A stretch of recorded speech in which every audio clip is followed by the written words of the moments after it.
So as your last speaker today, we heard a lot about hope. So maybe I can also share some, because hope is part of my everyday job. I am a priest in an old Catholic church, but I also run the Center for Interreligious Dialogue in Rijeka, in Croatia.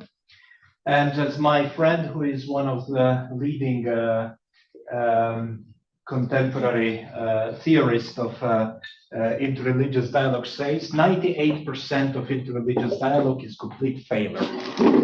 But 2% that are successful are so successful that we still have much hope, enough hope to continue.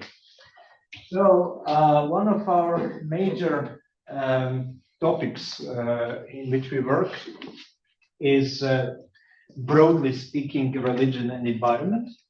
And what I will show today is not so much about a comparative religious approach to environment, but what is in fact that religious institutions, and by religious communities institutions, I mean something broadly, so both institutions as religious groups like Christianity, Christian Church, Catholic Church, or any other church, or and FBOs, the faith-based organizations. So what they actually do when we talk about environment. Yeah, please. Maybe. Yeah. So there is a lot of things that are theoretically interesting for faith-based organizations in which they approach current, let's say, environment decision-making in many levels of globally. Of course, that potential of FBOs may not have been recognized or fully realized, both from within and from outside of religious communities. But of many reasons that I will touch upon, I think that faith can play a very special role, especially in this inspiring behavioral change, and how I will come to that. But first of all, yes, please. But first of all, I wanted to maybe position contemporary FBOs. Where do they actually see themselves, or how more internationally organizations see religious groups? So one of these is, of course, environmental governance, as the definition says. These are rules, practices, policies, institutions that shape how humans interact with the environment. But what is interesting is that it is a holistic approach. So when we say governance, we usually have this feeling of someone who is in control, but it is basically an approach that is not centralized, and it includes many parts of layers of public, of private sector, civil society, of governments, of NGOs, and includes, of course, the religious communities also. And this hasn't been really something that is very discussed in history of environmental activities. So in terms of sustainable development, which is, as you can see what it is, a holistic development process, but increasingly there has been a place for religion and indigenous spirituality in this. And for the first time ever in history, United Nations through UNDP calls particularly religious communities to participate in SDGs, in the Sustainable Development Goals. So for the first time ever in history, UN calls for religion to participate. And why? It's very simple. It's statistically very simple. 80% of world population believes in one or another kind of supernatural being. And when we think from it from, let's say, Western European aspect, we might think how come, but basically West Europe is anomaly. It is something that is completely abnormal to the rest of the world. And additionally, you can have an agent in every village in the world. Even the most remote one has someone who has some religious authority. And if you have this person on your side, well, math does what it does. There are problems, I will come to that, but it is very encouraging. Yes, please. So, does faith contradict environmental science? I do not believe that faith or theology in that manner, we have here a colleague theologian from Germany, I don't think that that anyone in the majority of religious groups in the world has anything to say about environmental science. It is not something that we tackle upon. You were talking that technological solutions are not in question. They're basically a thing of scientists, and it is, of course, in this era, especially in the last 2 years, a bit problematic, and definitely there is a crisis of faith in science, or at least there is if we go from cancel culture, woke movement, etc., there is a crisis of legitimacy of science. But if we keep believe in science as before, then FBOs do not have much contradiction to environmental science, which means they can work side by side. Yes, please. So, how does it work? This is a little case study which will bring us into the story itself. I will tell you another story, but this one is very successful. It's Interfaith Rainforest Initiative. It's an interreligious organization that works with local communities in Brazil, Colombia, Democratic DRC, Indonesia, and Peru. And it attracts a lot of these international interreligious organizations, such as Religions for Peace, World Council of Churches. There's many others, CAICI, etc. So in 2021, they made a plan that follows UN Decade on Ecosystem Restoration, and they included indigenous people in this environmental governance. But I will tell you another story of similar success to this one. It's in Thailand. I was there in 2020, and a group of fellows, peace fellows, we went to North Thailand, to the Mekong River.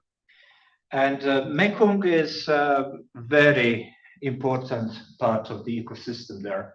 And because of Chinese building dams, and additionally Laos and Cambodia breaking the natural barriers in the river is impoverished with fish. The flooding season stopped to function. You have a completely collapsing rural economy, and the whole area is basically deteriorating. So I was very interested, what does the Buddhist, because Buddhism is a national religion, what do Buddhist monks do? And whoever I asked, they said, oh, don't ask that. Like, they're holy people. You cannot ask what they are doing, you know, they will never say anything. But then we were walking through the woodlands, and you know that they wear those saffron robes. I saw these ropes around the trees. And I thought, well, this is interesting. Like, what is it? And the guy there, the local guy said, oh, these are holy trees. So what happened? Because of declining, the devastation of the ecosystem, the wood became a very interesting thing for industrialists to cut, you know, and to use it. So because many peasants there have water buffaloes, they needed these woods sustained, even if it deteriorates year by year because of the lack of flooding. But how would they stand up against these industrialists? Well, they asked the monks, and monks did not respond, but they ordained the trees. They put the saffron robes around the trees, and the person is not sacred in Buddhism because it becomes a monk, but the robe itself is sacred. So they put the saffron robes around the trees, and suddenly you have many monks. You cannot cut them down. It's impossible. In Thailand, you know, which is like very religious land. So these are case studies of power. As I said, I will not go into the comparative religious insight into what every religion says about the nature. There's a lot of this written about, but there are some common beliefs. So all faiths are directly or indirectly linked to the environment. There is strong ethics of environmental care. It has some kind of, in some religions, there is more responsibility. In some, is more definitions like of using the land, but more or less there is some ethics here. All explore relationship between humans and natural environment. Humans are part of the environment intrinsically, and all of this gives enough layer, you know, starting position from which religion can have legitimacy to talk about environment. And why do faith-based organizations have a good position here? Well, faith-based organizations, it mostly includes religious institutions. They control 8% of the Earth's habitable land. They have 5% of all commercial forests in the world. They own 10% of all financial institutions of the world. But what is very, very interesting, half of all schools in the world are religious. They are run by religious institutions. And if you go to Sub-Sahara, in the Africa, 64% are run by some religious institution. So if anyone thinks that religion should not be part of environmental discussion, they're wrong. Totally. So there is this one report which is quite old now, in 2016, but it is still very very good one. I use it sometimes when we do our projects. It's called the Religious Leaders Promoting Environmental Good Governance. At the time, it was thought as a joke, but since then, I think a lot has changed in just 8 years. So one of them is, of course, spreading awareness. It's the easiest thing. Of course, what the religions say about environment, but they can engage the community, as I said, in the remotest village. They can lead by example exactly because what they own, so they can promote it through their own property, and of course they can implement various projects. What is one of the, I would say, major postulates of interreligious dialogue in general, including when we talk about environmental projects, it is going deep to the local level.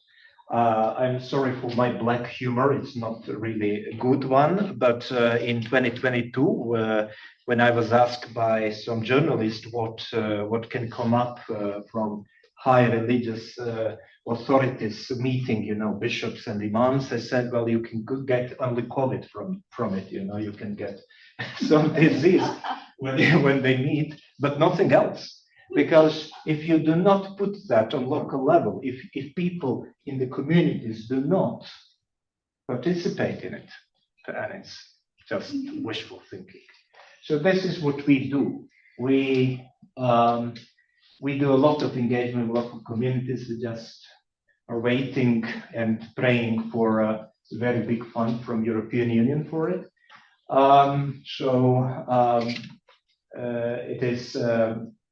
It is one of the major, let's say, characteristic of the work of our center. And there are some FPOs here, like the Interfaith Center on Corporate Responsibility, which stopped General Motors in their already in the 1970s. But I will skip this because I don't have time. These are maybe some